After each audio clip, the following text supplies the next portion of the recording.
Alright, so we're going to be profiling Gogeta. This is one of my favorite Gogeta leaders just because it goes well with it's the only leader that works with the blue Veku, the one that you pay 3 and then you can ramp when it's KO'd. So it's really powerful. You don't have to attack to get his activate main. You look at the top 5, you add a Goku, Vegeta BR, that's red, or the Veku. So there's a lot of targets in the deck. I think I played 20 targets, so you're not going to whiff that much. You untap 2 when you awaken, and then the backside is really powerful. You can lose an energy to draw 2, and you don't really mind that because you play the Veku that ramps, so you're gonna have a lot of energy to work with. And you can pay 2 energy as well to bottom deck a battle card, and that's not once per turn either. So you could get rid of a big board if you really want to, and it's a really cool play you could do as well with one of the Gogeta battle cards we play, that you could burn 2 life. So that's the leader, really good. And then we're gonna go to the battle cards now. We're playing 4 of the 1-drop Goku, 4 of the 1-drop Vegeta, and then 4 of the TP Goku, and 4 of the Vegeta TP as well. The 1-drop Gokus, we're playing those because sometimes you want to fish for more cards in your hand. If, like, turns 1 and 2, you don't really have that much stuff to do with your energy, so getting the pluses off the 1-drops is very nice.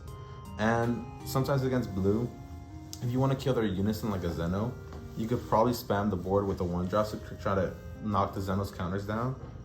That's always something you could do. But the TPs are the really important ones that you play because the Vegeta allows you to look at the top 7 cards when you use it for a Union Fusion, and you could get to try to find your Gogeta pieces. So he finds the combo cards, and if you have a lot of Goku and Vegetas in your hand, you don't mind pitching them because your leader doesn't draw. It only searches the Goku, Vegeta, Vekus. So you don't mind pitching them off with that battle card. And the Goku is really good too because to self-awaken, that's pretty much your only self-awakening card because you take a life when you use it for a Union Fusion.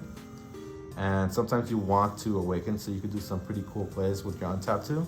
That's another reason why I like this leader, because of the untap 2. So they're both really good.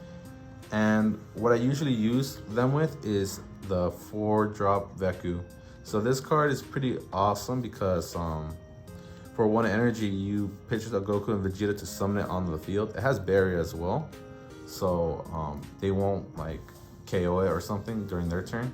And it helps against blue a little bit too, so they don't overextend with like Senzu Bean or intersecting fates during their turn. But the real reason why we play is just because we want to use the Vegeta and the Goku's turn 1 and 2 to search out our combo pieces or try to awaken a little faster to get some value out of our life. And the nice thing about it is that you could send it to the drop with its activate main and add the Goku and Vegeta back to your hand. And if you have another Veku in your hand, then you can just do it again the next turn. So that's why I like the card. Next up, we play our 4 Vekus. This is pretty much your optimal turn 3 play, but if you're playing against blue, you might not want to play it just because if they have the Unison on board, they might counterplay Trunks and you just paid 3 energy for nothing. So against blue, you probably won't be able to play this unless you take care of their Unison, but we do play this one as well. So this is why I kind of went with this leader as well, because you have access to this, and they're both very powerful for your turn 3 play. And the only unfortunate part about this card is that since your leader's not red, you won't get his auto where you minus the whole your opponent's whole board by 15. And that sucks, but honestly the drawing 2 helps out with the Union Fusion, but it has deflect. That's what the really important thing is about. You still get the deflect, and then you're still able to EX evolve into the 6-drop Gogeta. And this card is pretty much the bread and butter. Pretty much you minus 20 when it swings, and when your opponent swings with any card, you minus 20 as well. It's really powerful because you get a bunch of these on the board turn after turn. The only thing you got to remember is that once you summon this card, you can't summon another battle card during that same turn. So you summon everything else. Like if you want to do, let's say you block with Veku turn 3, and then your next turn you're gonna have 6 energy. yeah, 6 energy. You get to, if you really want to, you can summon another Veku to ramp more, and then you can summon this card. So you have a blocker with barrier, and then you have a -20 during your opponent's turn. So it's very defensive. And then if you have, I play other cards to also be more defensive too once you ramp 2 cards off of Veku. But this is really important, and we have a good amount of Gogetas to play with for the Vegeta TP to search with. And this is the other Gogeta we also play. This is Gogeta Fusion Onslaught. And we play 3 of it. Let me smooth this over here. 3 of him. He's from one of the older sets from the first Red Gogeta support. And this is a very strong card too, because it clears boards. And this is what I was trying to say in the beginning with this leader. If you, let's say you got this out turn 4, turn 5, you have a bunch of energy open. You could keep using his activate main to spin all your opponent's battle cards away. And then you could evolve this over this guy for free. And then with a clear board, you get to burn 2 with this guy. And that's pretty strong if you ask me. But you know, if you can't burn, it's okay, because he still clears the board because he attacks battle cards. And then switches back to active mode, so he clears boards. And he can't be KO'd by battle, so none of these can get KO'd by battle. So they're gonna stick on the board. And it's really awesome. 35 double strike is nothing to laugh about. And then we obviously play the 1 secret rare Hachiyak. You don't have to have pure blue to play this. You just need a blue leader, and this is one of the blue's most broken secret rares, so why not play it?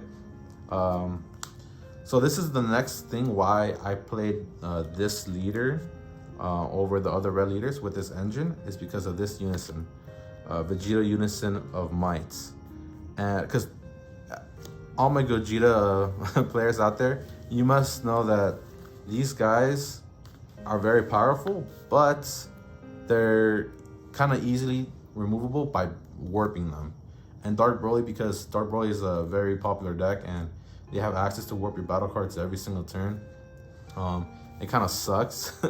You did all that work to like get them on the board and they just get rid of them easily. So I thought that you could play this Unison, because you could do the -2, and then until the end of your opponent's next turn, your opponent can't play battle cards using a skill. It's a place in the drop area instead. So they won't be able to summon their Broly's once you summon this guy.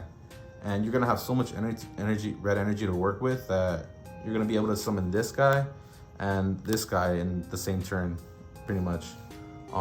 Usually when against the Dark Broly matchup, I save my Awakening so I could have the untap 2, so I could turn 4 be able to summon this, untap 2, then summon him, and then go into him and end my board like that. And my opponent can't cheat out cards with skills anymore.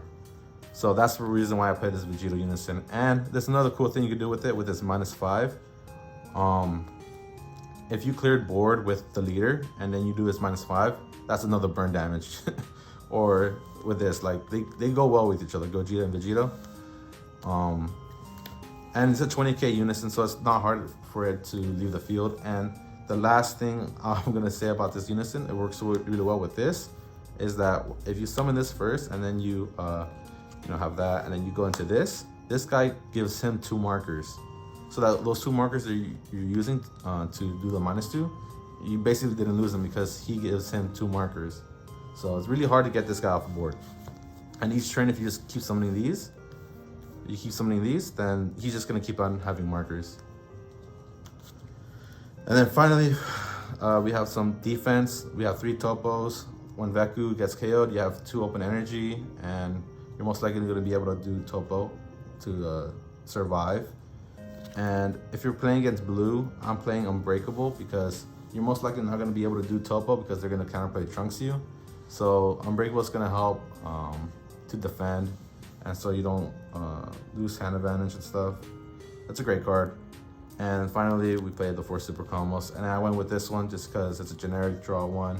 We can't play any of the new ones that you draw 2 by bomb decking 1, because our leader's not red. But yeah, that's about it. Thank you guys so much for watching. If you have any suggestions for the deck, go ahead and let us know in the comments. And shout out to my team, the Doods. Shout out to my teammates for testing with me, Martin, Jeff, Crash, Miggy, everyone else. Yeah, I will see you guys next time.